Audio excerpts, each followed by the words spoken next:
Hi viewers, welcome to Dine's kitchen. അപ്പോൾ നമ്മൾ ഇന്നിവിടെ തയ്യാറാക്കിയെടുക്കുന്നത് വളരെ ടേസ്റ്റി ആയിട്ടുള്ളൊരു കിഴങ്ങാണ്.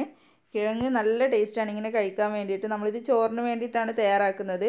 പക്ഷേ നമുക്ക് ചോറ് വേണ്ടി വരില്ല, ഇത് തന്നെ മതിയാകും.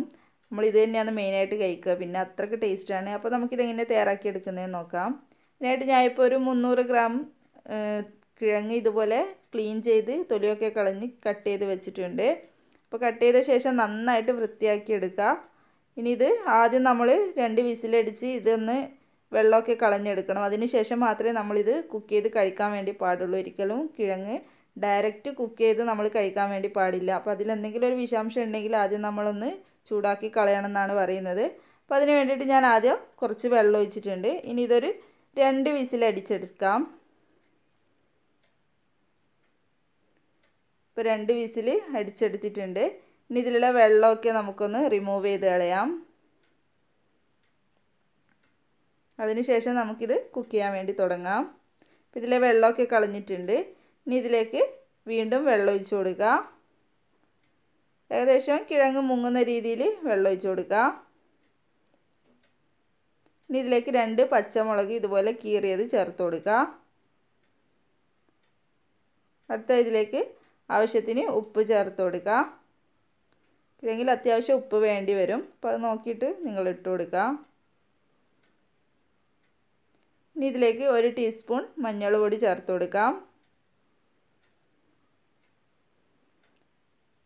അടുത്ത ഇതിലേക്ക് 1/2 ടീസ്പൂൺ മുളക് പൊടി കൂടി ചേർത്ത് കൊടുക്കുക.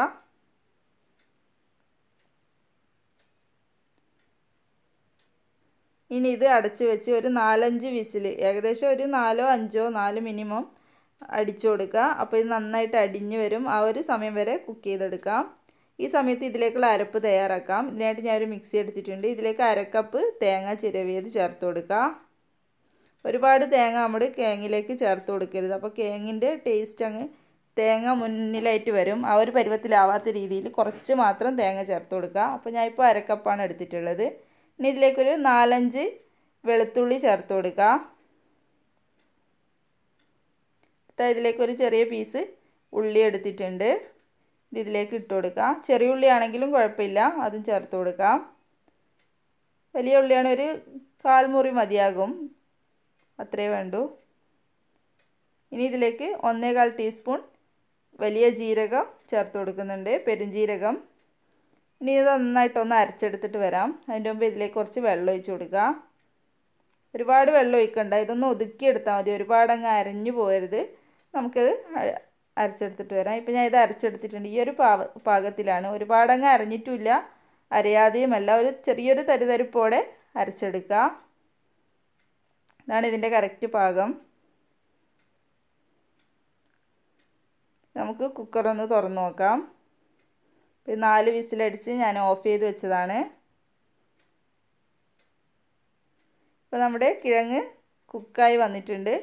നമുക്കിത് ഒന്ന് ഒരു തവി വെച്ചിട്ടൊന്ന് അടിച്ചെടുക്കണം.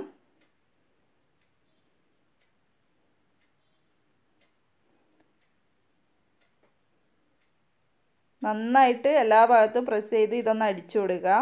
അപ്പോഴായിരിക്കും നല്ലൊരു ടേസ്റ്റ് വരുന്നത്. എനിക്കൊരുപാട് കഷ്ണങ്ങളായിട്ട് ഇഷ്ടമല്ലാത്തതുകൊണ്ടാണ്. ഇനി കഷ്ണങ്ങളായിട്ട് ഇഷ്ടമുള്ളവർക്ക് ഒരുപാട് അടിക്കേണ്ട ആവശ്യമില്ല. ഇങ്ങനെ ചെയ്ത ശേഷം ഇതിലേക്ക് നമ്മൾ നേരത്തെ അരച്ച് വെച്ചിട്ടുള്ള തേങ്ങ ചേർത്ത് കൊടുക്കുക. ഇനി നന്നായിട്ടൊന്ന് ഹൈ ഫ്ലെയിമിൽ വെച്ച് തിളപ്പിച്ചെടുക്കണം. അപ്പോൾ നമ്മൾ തേങ്ങയിലേക്ക് കുറച്ച് വെള്ളം ഞാൻ ചേർത്ത് കൊടുത്തിട്ടുണ്ട്. കുറച്ച് മിക്സിയിൽ വെച്ച് അങ്ങ് ചേർത്ത് കൊടുത്തതേ ഉള്ളൂ, ഒരുപാടൊന്നും ചേർത്ത് കൊടുക്കണ്ട. പിന്നെ ഇത് ലൂസായി പോകും, ഒരുപാട് ലൂസാവാൻ പാടില്ല, ഒരു അത്യാവശ്യം തിക്നെസ്സിൽ തന്നെ ഇരിക്കണം. ഇനി ഇതിപ്പോൾ നന്നായിട്ടൊന്ന് തിളച്ച് വരട്ടെ.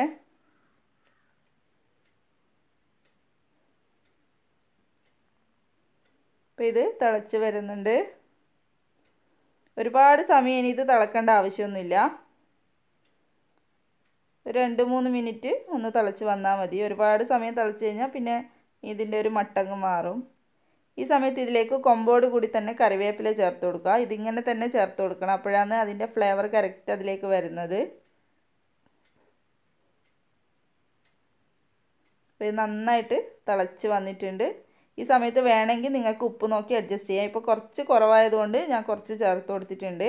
അത് നിങ്ങൾ ടേസ്റ്റ് നോക്കിയിട്ട് അഡ്ജസ്റ്റ് ചെയ്യാം. ഇതുപോലെ നന്നായിട്ട് തിളച്ച് വരുന്ന ആ ഒരു സമയം വരെ വെച്ചാൽ മതി. ഇനി നമുക്ക് ഫ്ലെയിം ഓഫ് ചെയ്യാം.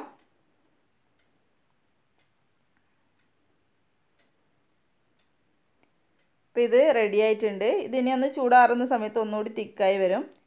ഞാനൊന്ന് സെർവ് ചെയ്യാണ്.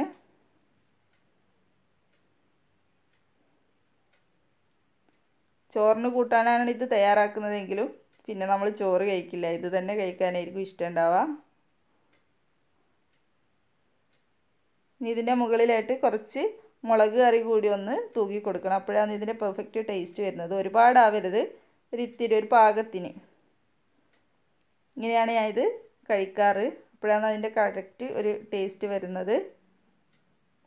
അപ്പോൾ നിങ്ങളൊക്കെ ഇത് തയ്യാറാക്കാറുണ്ടാവും. വീഡിയോ ഇഷ്ടമായാൽ ലൈക്ക് ചെയ്യുക, ഷെയർ ചെയ്യുക, കമൻറ്റ് ചെയ്യുക. ചാനൽ ഇതുവരെ സബ്സ്ക്രൈബ് ചെയ്യാത്തവരുണ്ട് സബ്സ്ക്രൈബ് ചെയ്യുക. Thank you for watching.